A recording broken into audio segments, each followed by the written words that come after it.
Dear parents, good morning. మెయిన్గా first చెప్పాలనుకున్నది ఏంటంటే నిన్న 10th రిజల్ట్స్ వచ్చినాయి. ఆల్రెడీ మీ పిల్లలందరూ మీకు చెప్పే ఉంటారు, ఎందుకంటే వాళ్ళందరూ నిన్న ఇక్కడే ఉన్నారు. ఆ రిజల్ట్స్ వచ్చే టైంకి టౌన్ ఫస్ట్ సాధించామండి. టౌన్ ఫస్ట్ వచ్చింది మనకి, రూట్స్కి టౌన్ ఫస్ట్ వచ్చింది.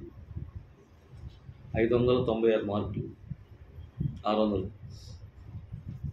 మేము ఇప్పటివరకు నిజంగా చెప్పాలంటే ఏ రోజు మార్క్స్ గురించి అంత తాపత్రయపడలేదు. యాక్చువల్గా ఈ రిజల్ట్ మీ గురించి చేయాల్సి వచ్చింది, నిజం. ఎందుకంటే మన స్కూల్కి ఏంటి ఎప్పుడూ రాదు అనేది పేరెంట్స్లోనూ పిల్లల్లోనూ ఒక ఇది ఏంటి, మన ప్రోగ్రామ్స్ కరెక్ట్గా చేయరా లేకపోతే ఏంటని. ఏమీ లేదండి. యాక్చువల్గా మనం మార్కుల గురించి అంత పిల్లల్ని టెన్షన్ పెట్టాం, అంతా సబ్జెక్ట్ మీదే వెళ్తాం. ఎందుకంటే రేపన్నాడు పిల్లోడు భవిష్యత్తులో ఏ కాంపిటేటివ్ ఎగ్జామ్లో ఇది అవ్వాలన్నా మెయిన్ సబ్జెక్ట్ వాడి దగ్గర ఉండాలి. మార్కులు రావాలంటే అది చాలా అస్సలు కష్టం కాదండి. నాకు తెలుసు కదా, నేను 35 years నుంచి ఈ ఫీల్డ్లో ఉన్నాను. నాకు తెలుసు పిల్లల్ని ఎలా చదివిస్తే మార్కులు వస్తాయి అనేది. నేనేమి ఆఫీస్ రూమ్లో కూర్చుని అలా ఉండే టైప్ కాదు. మీ అందరికీ తెలుసు, పిల్లల దగ్గరే ఉంటాం. ఎటువంటి పిల్లోడికైనా మంచి మార్కులు తెప్పించాలి అంటే అది కష్టమైన విషయం అయితే కాదు. సబ్జెక్టు నేర్పించడమే కష్టం. ఆ సబ్జెక్ట్ రావాలి మెయిన్. దాని గురించే తాపత్రయం. మా తాపత్రయం అంతా కూడా దాని గురించే. మార్కులు 10 మార్కులు తక్కువ రావచ్చు, కానీ సబ్జెక్ట్ వస్తే ఎక్కడైనా నిలబడగలడు. ఓ సంవత్సరం అయితే అప్పుడు ఈ మార్కులు ఉండేవి కాదు, గ్రేడ్స్ ఉండేవి. ఒక అమ్మాయికి 9.5 వచ్చినాయి 10th. అదే టైంలో 10/10 వచ్చిన వాళ్ళు చాలామంది ఉన్నారు, కానీ వాళ్ళు ఎవ్వరూ సాధించలేని ఈ అమ్మాయి ఐఐటిలో ఓపెన్ కేటగిరీలో ఇప్పుడు ఆ కాలేజీ నేమ్ అంటే ఆ కాలేజీలో సీట్ రావాలంటే చాలా కష్టం. అటువంటి కాలేజీలో ఇప్పుడు వరకు ఏ అమ్మాయికి రానటువంటి మంచి ర్యాంక్ వచ్చింది అమ్మాయికి, బిలో 500 ర్యాంక్ ఓపెన్ కేటగిరీలో. ఆయనే ఆశ్చర్యపోయారు. అమ్మాయిల్లో జనరల్గా 80 ర్యాంక్ తెప్పించడం చాలా కష్టం అండి, అటువంటిది మీ అమ్మాయి ఎలా వచ్చింది అని. ఆ కాలేజ్ ఫస్ట్ అండి అమ్మాయి. తర్వాత ఇంకో 2 సంవత్సరాలు పోయేటప్పటికి ఇంకొక అబ్బాయి కూడా అలాగే కాలేజ్ ఫస్ట్. తణుకులో కాలేజ్ కాదు అంటే నేను పేరు చెప్పకూడదు, అది ఇప్పుడు ప్రస్తుతం ఈస్ట్ వెస్ట్లో చాలా పేరున్న కాలేజ్.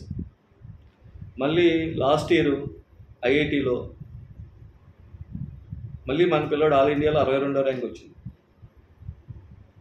ఇప్పుడిప్పుడే పేరెంట్స్ అందరికీ తెలుస్తుంది నెమ్మదిగా. అంటే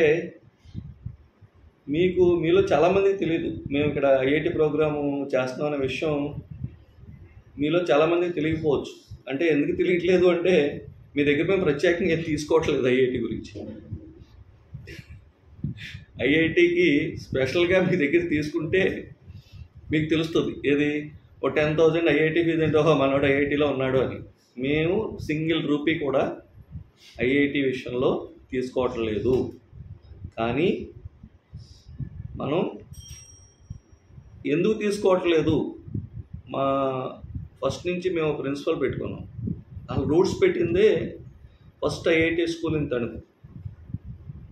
యాక్చువల్గా 3-4 years బ్యాక్ పెడదాం అనుకున్నాం, కానీ మన దగ్గర ఉండేది ఎక్కువ యావరేజ్ పీపుల్. ఒక 2 పిల్లల్ని చదివించడం అనేది కష్టమైన విషయం. మళ్ళీ ఐఐటి ఫీజులు ఆ ఫీజులు ఈ ఫీజులు అంటే పిల్లలకు కష్టం వద్దనే ఉద్దేశంతో చెప్పాలంటే తణుకులో అతి తక్కువ ఫీజులతోటి మీరు కంపేర్ చేసుకుంటే తెలుస్తుంది. అంటే ఇక్కడికి వచ్చి మా మీద పోరాడుతూ ఉంటారు, ఏంటి ఈరోజు ఈ సంవత్సరం 2,000 పెంచేశారు మీరు, 1000 తగ్గించండి, లేదా అదండి ఇదండి అని అడుగుతూ ఉంటారు. అసలు మీరు బయట ఫీజులు చూడండి ఒకసారి, ఎలా ఉన్నాయంటే చాలా దారుణంగా ఉన్నాయండి. సరే, నేను యాక్చువల్గా ఈరోజు మీతో షేర్ చేసుకోవాలన్నది 10th రిజల్ట్ గురించి షేర్ చేసుకుందామని. టౌన్ ఫస్టే కాదండి, అది చదివే పిల్లలకి ఎలాగో వస్తుంది. టౌన్ ఫస్ట్ సాధించడం కాదు, మనం 183 మంది పిల్లల్ని పంపించాం 10th. ఇంకోటి ఏంటంటే, మనం జాయిన్ చేసుకునేటప్పుడు ఓకే అడ్మిషన్ టెస్ట్ పెడతాం, కానీ కొంచెం అటు ఇటుగా ఉన్నా, అంటే వీక్గా ఉన్నా వీడు కవర్ అయిపోతాడు పర్వాలేదు, మన దగ్గరికి వచ్చిన తర్వాత వీడు పికప్ అయిపోతాడు అనే పిల్లల్ని మనం అడ్మిట్ చేసుకుంటాం. కానీ చాలా స్కూల్స్లో కానీ వాటిలో కానీ బాగా అడ్మిషన్ టెస్ట్ పెట్టి వీడు బాగా చదువుతాడనే పిల్లల్ని అడ్మిట్ చేసుకుంటున్నారు. మనం అలా కాదు, యావరేజ్ స్టూడెంట్స్ని, బిలో యావరేజ్ స్టూడెంట్స్ని కూడా జాయిన్ చేసుకుంటున్నారు. చాలామందికి తెలుసు, ఇక్కడ ఉన్న పేరెంట్స్కి. జాయిన్ చేసుకునేటప్పుడు వాడు ఎలా ఉన్నాడు, తర్వాత ఎలా. అటువంటి పిల్లల్లో మనం 183 మందిలో 123 మందికి 500 దాటింది. రికార్డ్ అన్నమాట ఇది. ప్రతి ముగ్గురులో ఇద్దరికండి, ముగ్గురు పిల్లల్లో ఇద్దరికి 500 పైన. అదే కాదు, 580 లాస్ట్ ఇయర్ అయితే ఇదే రిజల్ట్ 100 మెంబర్స్ దాటింది, ఇప్పుడు 123 మెంబర్స్కి. 590 ముగ్గురికి వచ్చిందండి. 580 అబవ్ అయితే 17 మందికి వచ్చిందండి. 580 అబవ్ లాస్ట్ ఇయర్ 5గురికి వచ్చింది, ఇప్పుడు 17 మందికి వచ్చింది. 570 అబవ్ అయితే 36 మెంబర్స్కి వచ్చిందండి. 36, అది లాస్ట్ ఇయర్ 17 మెంబర్స్, ఇప్పుడేమో 36 మెంబర్స్. అలా ప్రతిదీ కూడా లాస్ట్ 4 ఇయర్స్ నుంచి కూడా రిజల్ట్ని పెంచుకుంటూ వెళ్ళాను తప్ప తగ్గలేదు. గ్రో అలా కనబడుతూనే ఉంది. 2021-22లో 586 అండ్ హైయెస్ట్, తర్వాత 588, తర్వాత 590, ఇప్పుడు 596. అంటే అటు ఇటు కాదు రిజల్ట్ అనేది, ఒకసారి రావటం ఒకసారి ఇది అవ్వటం అలా జరగల. ప్రతి సంవత్సరం లాస్ట్ ఇయర్ రిజల్ట్ని మించి రిజల్ట్ తీసుకొస్తాం.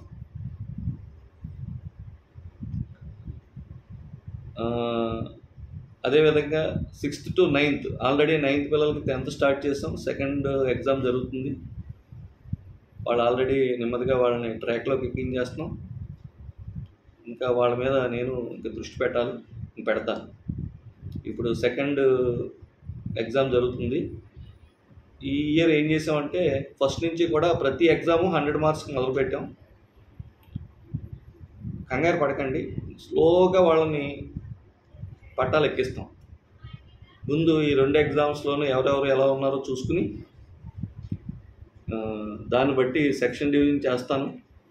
మీరెవరు కూడా తర్వాత ఏంటండి వాడు ఈ సెక్షన్లో ఉన్నాడు ఆ సెక్షన్లో ఉన్నాడు అని ఏమి ప్రశ్నించవద్దు. ఎందుకంటే స్టార్ F1, F2, F3 మనకి 4 సెక్షన్లు ఉంటాయండి. Star F1, F2, F3. ఈ 10th రిజల్ట్స్లో F3 పిల్లోడు కూడా 500 అబోవ్ 4గురికి వచ్చిందండి. మరి F1లో ఉండి ఇద్దరు సాధించలేకపోయారు. ఇక 3వ సెక్షన్ F2, 45 మందిలో 33 మందికి 500 దాటిందండి. అవుట్ ఆఫ్ 45, 33 మెంబర్స్కి 500 పైన వచ్చినాయి 3వ సెక్షన్లో. కాబట్టి సెక్షన్ అనేది మీరు ఆ సెక్షన్లో ఉంటే ప్రెస్టేజ్గా ఫీల్ అవ్వద్దు. స్టార్ సెక్షన్లో ఉంటే గొప్ప, లేకపోతే F1లో ఉంటే అలా వద్దు. మేము వచ్చిన తర్వాత వాడి యొక్క క్యాపబిలిటీని బట్టి తర్వాత ఏం చేస్తామంటే వాడు ఇంప్రూవ్ అయ్యే కొద్దీ సెక్షన్ మారుస్తూ ఉంటాం. ఇయర్ అలాగే 6th, 7th, 8th పిల్లలకి అలాగే చేసాం. రెండు ఎగ్జామ్స్లో చాలామంది ఫీల్ అయ్యారు మొదట్లో, కానీ తర్వాత హ్యాపీగా ఫీల్ అయ్యారు. ఒక మదర్ అయితే ఆవిడ ఆనందం ఆ ఫేస్లో, వాళ్ళ అమ్మాయి లాస్ట్ ఇయర్ 6th చదివింది. మ్యాథ్స్ చాలా వీక్గా ఉండేది, మిగతా సబ్జెక్టులు కూడా కొంచెం యావరేజ్గా ఉండేది. అసలు ఇయర్ 7thలో చాలా ఎక్సలెంట్ రిజల్ట్ వచ్చింది. ఇయర్ 6th, 7th పిల్లల్లో 6th, 7th, 8th అసలు ఫస్ట్కి చివరికి సంబంధం లేదండి. ఏంటంటే కారణం సెక్షన్స్ పెంచామండి. స్ట్రెంగ్త్ అదే స్ట్రెంగ్త్. మనం కొత్త బిల్డింగ్ కట్టుకోవడం వల్ల సెక్షన్స్ పెంచాం, 4 సెక్షన్లల్లో 5 సెక్షన్లు చేసాం. కాబట్టి కాన్సన్ట్రేషన్ బాగా పే చేయడానికి కుదిరింది. టీచర్స్ కూడా అలాగే చేశారు. 10th మిగతా సెక్షన్లకి తేడా టైమింగేనండి, అంతే.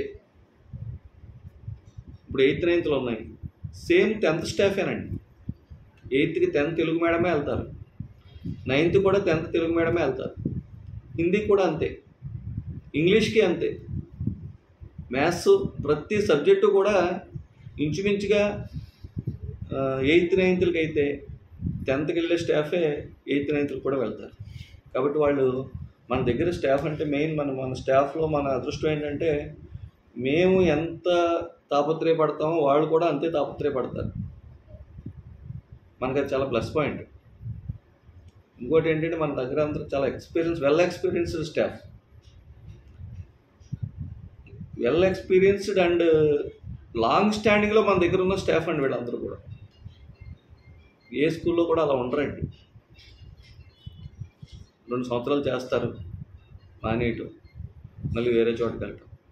అంటే ఒకే చోట ఇన్ని సంవత్సరాలు పెట్టి చేస్తున్నారు అంటే చాలా కారణాలు. వాళ్ళకి స్కూలు నచ్చటం, మా మేనేజ్మెంటు, మేము ఇచ్చే శాలరీస్, ఇంకా చెప్పాలంటే ఇంకా మంచి శాలరీస్ ఇవ్వాలి వాళ్ళకి. మనకున్న ఫీజు స్ట్రక్చర్ని బట్టి, అంటే మిగతా వాళ్ళతో కంపేర్ చేస్తే మన ఫీజు స్ట్రక్చర్ కొంచెం తక్కువ అండి. మిగతా వాళ్ళతో కంపేర్ చేయటం అంటే మన రేంజ్ స్కూల్స్ ఉన్న వాటితో, అంటే నేను పేర్లు ఏవి చెప్పకూడదు, అవి ఈ ఓపెన్ కదా ఇది. మామూలుగా మీతో విడిగా మాట్లాడేటప్పుడు అయితే అన్నీ చెప్పొచ్చు. మన రేంజ్ స్కూల్స్లో అన్నిట్లోనూ మన ఫీజులు తక్కువ అండి. ప్లస్ మనం ఐఐటి కంటూ కూడా 10,000 సెపరేట్గా వసూలు చెయ్యం, కానీ చాలా ఎక్సలెంట్గా చేస్తున్నాం ప్రోగ్రామ్. అది పిల్లలకి తెలుసండి, మీ పిల్లలకి తెలుసు మేము ఎలా చేస్తున్నాం ఏంటనేది.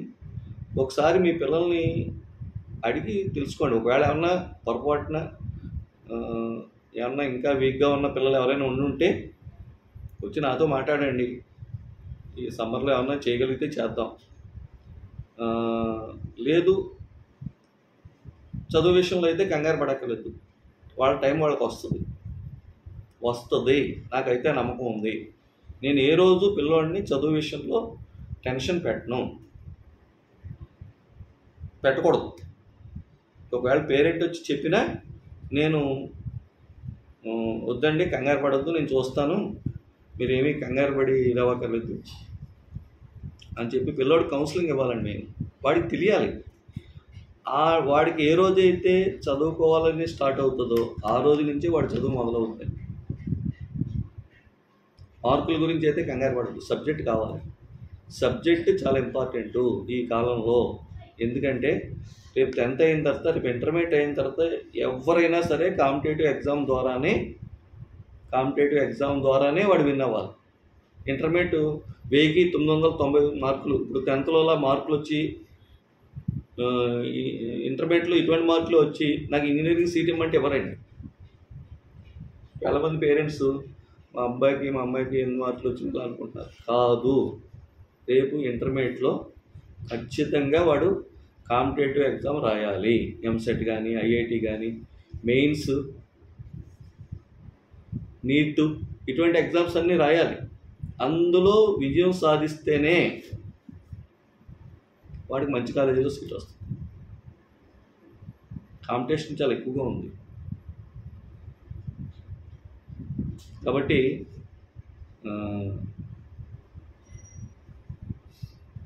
మేము చేస్తాం.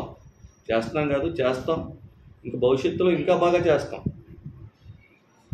మీకు ఇంకా వస్తాయి. మీకు ఇంకా 2-3 గుడ్ న్యూస్లు నేను త్వరలో చెప్తాను. మేము ఇంకా అనుకున్నాం, ఎందుకంటే మొత్తం అన్నీ తణుకు వచ్చేసినాయండి. పెద్ద కాలేజీలు మొత్తం ఇంకా ప్రతి సంవత్సరం 2-3 స్కూల్స్ వస్తున్నాయి. సరే, ఇన్ని వచ్చినా మేము ఏ రోజు కూడా స్ట్రెంగ్త్ ఎంత కావాలి, లేకపోతే అలా ఉండాలి, లేకపోతే ఇలా ఉండాలని అయితే అనుకోలేదు. మాకు మీ సపోర్ట్ ఎప్పుడు ఉంది. పేరెంట్స్ సపోర్ట్ని బట్టి మేము ఇప్పటివరకు ఇదయ్యాం. ఎందుకంటే మీ పిల్లల్ని ఎలా చూస్తాం అనేది తెలుసు మీకు. కాబట్టి ఈ సంవత్సరం కూడా ఈ ఈ కాంపిటీషన్లో టౌన్ ఫస్ట్ వచ్చింది అంటే చాలా గర్వంగా ఫీల్ అవుతాం, చాలా హ్యాపీగా ఫీల్ అవుతాం. ఈ రిజల్ట్ అంతా కూడా నిజంగా చెప్పాలంటే టీచర్స్ది, పేరెంట్స్ది, పిల్లలది.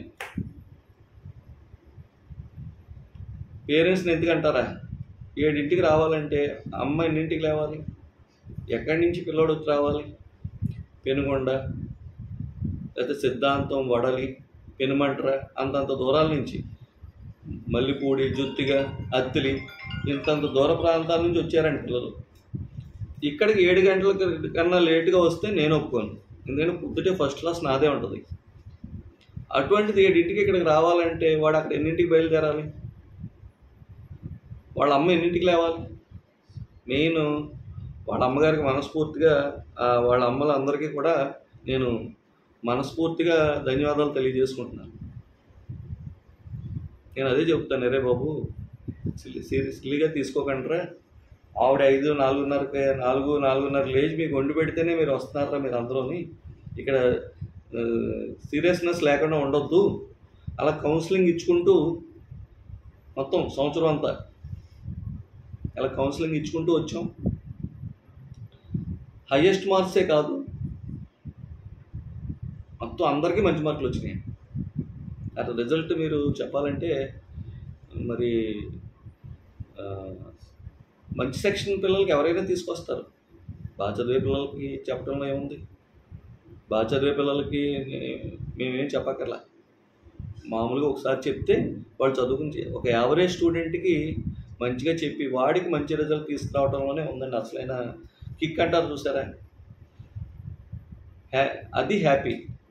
ఒక యావరేజ్ స్టూడెంట్ ఇప్పుడు ఉంది మాకు F2లో 45 మందిలో 33 మందికి 500 దాటినాయి. ఒకసారి చూడండి, ఒకసారి ఆలోచించండి, 45 మందిలో 33 మందికి అంటే ఒక 12 మంది తప్ప, ఆ 12 మందికి కూడా ఒకసారి మీకు జస్ట్ 1 minute ప్లీజ్. 45 మందిలో పాపం ఇంకొక అబ్బాయికి 34వ వాడికి 499 వచ్చిందండి, 35వ వాడికి 498. అంటే వీళ్ళకి కూడా 500 దాటినట్టే చెప్పాలంటే, ఎందుకంటే పొరపాటు ఏవో 1-2 సబ్జెక్టులు అంటే ఇంచుమించుగా 35 మెంబర్స్కి అవుట్ ఆఫ్ 45. మిగతా వాళ్ళకి కూడా మీరు నమ్మరు, లీస్ట్ మార్క్ 440 అండి, లీస్ట్ మార్క్ 440 600కి అంటే ఎంతో తెలుసా, దగ్గరగా 73% అండి 100కి. ఒక యావరేజ్ స్టూడెంట్స్కి 80%, 70% తెప్పించడం అనేది మామూలు విషయం కాదు. మీకు ఇంకోటి చెప్పనా, F2లో మ్యాథమెటిక్స్ 100కి 100 వచ్చిన వాడు 1, 2, 3, 4 4 వచ్చిందండి. మూడో సెక్షన్లో మ్యాథమెటిక్స్లో 100కి 100 4 వచ్చిందండి. ఇక 99లో 98 అయితే ఇంకా అందరూ ఇంచుమించు ఇంక చెప్పాలంటే దీంట్లో చాలామందికి 99లో 98 అండి. ఒక యావరేజ్ స్టూడెంట్కి అన్ని మార్కులు తెప్పించడం అనేది ఎంత కష్టమో మీరు ప్రాక్టికల్గా ఇక్కడ చూస్తే, కొంతమంది మదర్స్ వచ్చి కూర్చున్నారు కొన్ని రోజులు, వాళ్ళు చూస్తే తెలుస్తుంది. నాకు ఒక మదరు ఫోన్ చేసి, సార్ ఇలాగే ఎలా అంటే, సార్ డైరెక్టర్స్ వచ్చి చూసుకుంటారు అనుకుంటాం కానీ ఇంతలా పిల్లల దగ్గర కూర్చుని ఇంతసేపు చదివించి ఇలా చదివిస్తారని చెప్పి మేమైతే ఎప్పుడూ అనుకోలేదండి, మీకు ఇంకా అసలు మేము ఎలా చెప్పాలో మాకు తెలియట్లేదని చెప్పింది ఓ మదర్ అయితే. ఒక మామూలు స్టూడెంట్గా వచ్చేటండి ఒక అబ్బాయి 9థ్కి, వాడికి ఇప్పుడు 517 మార్కులు. వాళ్ళ ఫేసుల్లో ఆనందాలు చూస్తూ ఉంటే, నిన్న ఓకే టౌన్ ఫస్ట్ వచ్చినందుకు హ్యాపీ, చాలా పండగ చేసుకున్నారు అందరూ, కానీ నేను టౌన్ ఫస్ట్ వచ్చిన దానికన్నా నా F2 రిజల్ట్ ఎలా వచ్చింది, F3 రిజల్ట్ ఎలా వచ్చింది అన్నట్టే చూశాను. ఏమండి, చదివే పిల్లలకి అందరూ చెప్తున్నారు, ఓకే మేము కూడా వాళ్ళకి స్పెషల్ కోచింగ్ ఇస్తాం, దాంట్లో డౌట్ లేదు. అసలు చదివే పిల్లలు అయితే ఇంకా అసలు వాళ్ళకి ఒక మార్కు కూడా పోగొట్టుకునే విధంగా చెయ్యం. మార్కు పొరపాటున వాడు ఏమన్నా వాడు తీయాలి తప్ప ఎవరు ఇన్విజిలేటర్ కాదు, సారీ పేపర్ వాల్యూ చేసేవాడు మార్కు తీయాలి తప్ప సాధారణంగా వీళ్ళు తప్పు రాయరు. అలాగే ప్రిపేర్ చేయించాం. పొరపాటున వాల్యుయేషన్ పెట్టి దాన్ని బట్టి మార్కులు తగ్గడం తప్ప దీంట్లో ఇంచుమించుగా 10 మంది ఈక్వల్ క్యాపబిలిటీ ఉన్నవాళ్ళే.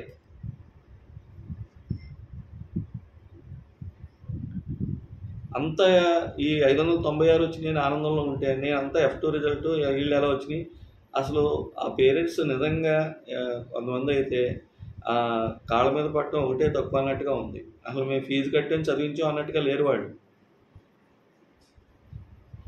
ఫీజులు కూడా వాళ్ళ దగ్గర లాస్ట్ ఇయర్ 36,000తో 10th చెప్పామంటే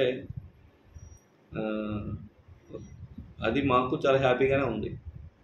మన ఫీ స్ట్రక్చర్ కూడా ఎక్కువ స్ట్రక్చర్ పెట్టలేదు.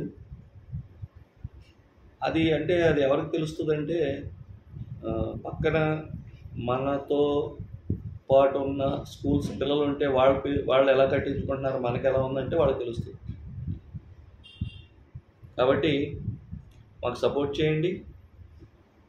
ఏదైనా ఈ సంవత్సరంలో జరిగిన లోటుపాట్లు ఏమన్నా ఉంటే మా దగ్గర ఏమన్నా లోటుపాట్లు ఉంటే అంతా 100% మంచిగా చేసామనే నేను చెప్పను. ఏమన్నా లోటుపాట్లు ఉంటే వచ్చి మాతో మాట్లాడి ఆ లోటుపాట్లని చెప్పండి. మీరు మీ పిల్లలకి ఏమన్నా మేము సరిగ్గా పట్టించుకోకపోయినా లేదా ఏమన్నా జరిగి ఉంటే వచ్చి మాతో ఇచ్చేయండి. చిన్న చిన్న కారణాలతో అయితే మాత్రం మీరు తీసుకెళ్ళి వేరే స్కూల్స్లో నాటిలోని వేయవలసిన అవసరం అయితే ఏమీ లేదు.